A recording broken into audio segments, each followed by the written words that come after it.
ഇപ്പം മാങ്ങയൊക്കെ പഴുത്ത് വീഴുന്ന കാലമാണ്. ഒത്തിരി മാങ്ങകൾ ഒരേ സമയത്ത് വീഴുമ്പോൾ എന്ത് ചെയ്യുന്നുള്ള കൺഫ്യൂഷനൊക്കെ ഉണ്ടാവില്ലേ?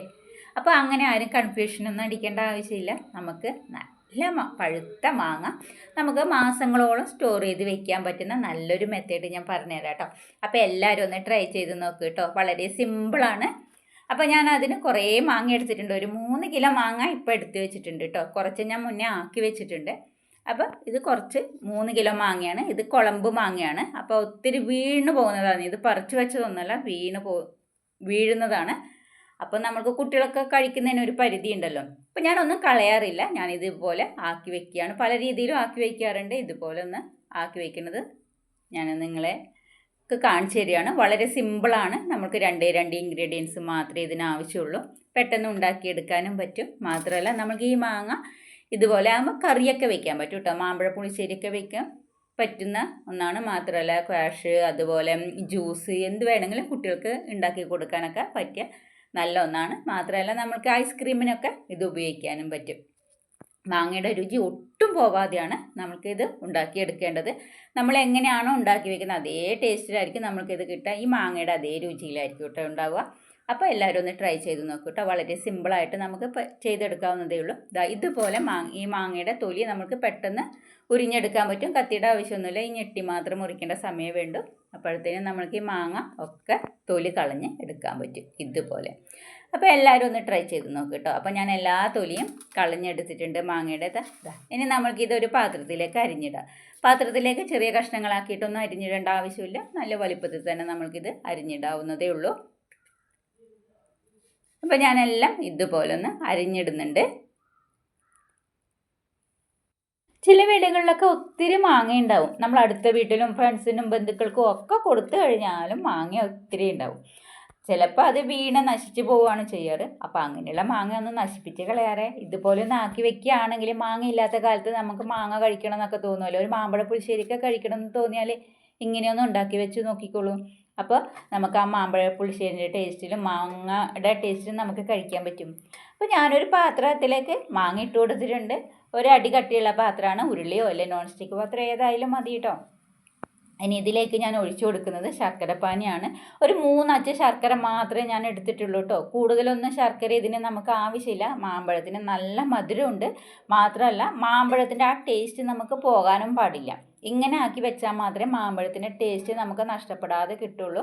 മാത്രമല്ല ഇതിൽ വേറെ ഒരു ഇൻഗ്രീഡിയൻസും ഞാൻ ചേർത്ത് കൊടുക്കണില്ല. ഇതിൽ നെയ്യ് ഒട്ടും ചേർക്കില്ല കേട്ടോ. ഞാൻ പൊതുവെ നെയ്യ് ചേർത്ത് കൊടുക്കാറില്ല. കാരണം എന്തെന്ന് വെച്ചാൽ നെയ്യ് ചേർത്താൽ ആ നെയ്യുടെ ടേസ്റ്റ് നമ്മുടെ മാങ്ങയ്ക്ക് വരും. അപ്പോൾ നമ്മുടെ ആ മാമ്പഴത്തിൻ്റെ രുചിയെ നമുക്ക് നഷ്ടമാവും. അപ്പോൾ അതുകൊണ്ട് ഞാൻ മാമ്പഴത്തിൽ നെയ്യ് ചേർത്ത് കൊടുക്കാറില്ല. ഞാൻ ഇതിൽ ശർക്കരയും ഈ മാമ്പഴവും മാത്രം വെച്ചിട്ടാണ് ഞാനിത് ഉണ്ടാക്കി വയ്ക്കുന്നത്. ഒത്തിരി കാലം നമ്മൾക്ക് മാസങ്ങളോളം ഇത് കേടാവാതിരിക്കും കേട്ടോ. അപ്പോൾ ഇനി ഇത് നല്ല പോലെ ഒന്ന് കുറുക്കിയെടുക്കുകയാണ് വേണ്ടത്.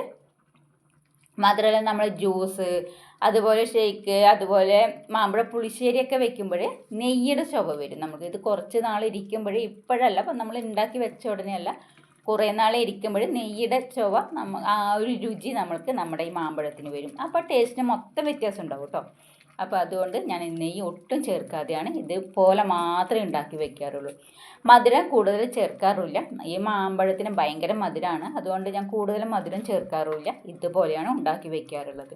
നല്ലപോലെ കുറുകി ഈ മാമ്പഴത്തിലുള്ള മധുരവും നമ്മുടെ ആ ശർക്കരപ്പാനിയുടെ ആ മധുരവും ഒക്കെ നമുക്ക് അതിലുള്ള വെള്ളത്തിൻ്റെ അംശമൊക്കെ വറ്റി നല്ലപോലെ ഒന്ന് ഡ്രൈ ആക്കി എടുക്കണം. ഇതിനൊരു ഏകദേശം ഒരു അരമണിക്കൂറിൻ്റെ അടുത്ത് വരും കേട്ടോ. 25-30 മിനിറ്റിൻ്റെ അടുത്ത് ഉണ്ടാക്കാൻ വേണ്ടി നമുക്ക് സമയം വേണ്ടി വരും.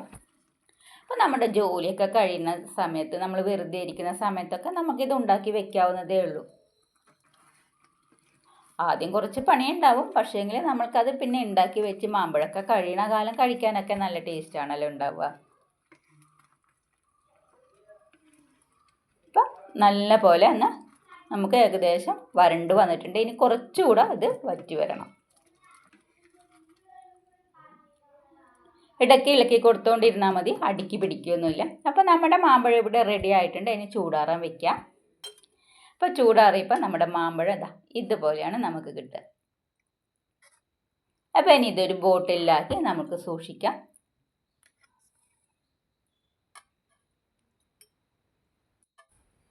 നമ്മളിങ്ങനെ ഉണ്ടാക്കി വെച്ചിട്ട് മാമ്പഴ പുളിശ്ശേരി വെക്കാൻ ഭയങ്കര ടേസ്റ്റാണ് കേട്ടോ. എല്ലാവരും ഒന്ന് ട്രൈ ചെയ്ത് നോക്കുക.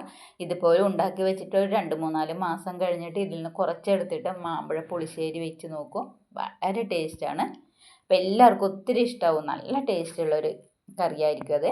അപ്പോൾ മാമ്പഴമൊന്നും കിട്ടാത്ത കാലത്തൊക്കെ നമ്മൾക്ക് അങ്ങനെ ഉണ്ടാക്കി വയ്ക്കാം. നമ്മുടെ വീട്ടിലൊരു ഗസ്റ്റൊക്കെ വരുന്ന സമയത്ത് അതൊക്കെ ഉണ്ടാക്കി കൊടുക്കുകയാണെങ്കിൽ ഒരു വെറൈറ്റി ടേസ്റ്റ് ആയിരിക്കും. അപ്പോൾ എല്ലാവരും ഒന്ന് ട്രൈ ചെയ്ത് നോക്കുക കേട്ടോ.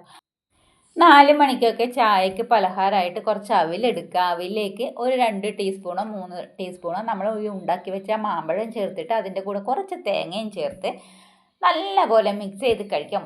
വളരെ ടേസ്റ്റാണ് കേട്ടോ. കുട്ടികൾക്കൊക്കെ ഒത്തിരി ഇഷ്ടമാവും. അപ്പോൾ എല്ലാവരും ഒന്ന് ട്രൈ ചെയ്ത് നോക്കുക കേട്ടോ. അതും വളരെ ടേസ്റ്റ് ഉള്ളതാണ്. അപ്പോൾ വീഡിയോ ഇഷ്ടപ്പെടുകയാണെങ്കിൽ ഒന്ന് ലൈക്ക് ചെയ്യുക. സബ്സ്ക്രൈബ് ചെയ്യാതെയാണ് എൻ്റെ വീഡിയോ ഇതുവരെ കണ്ടിട്ടുള്ളത് എങ്കിൽ ഒന്ന് സബ്സ്ക്രൈബ് ചെയ്ത് സപ്പോർട്ട് ചെയ്യാനും മറക്കരുത് കേട്ടോ.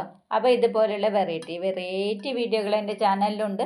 അതും സിമ്പിളായിട്ടുള്ള നാടൻ വിഭവങ്ങൾ വെച്ചിട്ടുള്ളതാണ്. അപ്പോൾ എല്ലാവരും ഒന്ന് കണ്ടു നോക്കൂ, എന്നിട്ട് ഒന്ന് സപ്പോർട്ട് ചെയ്യും.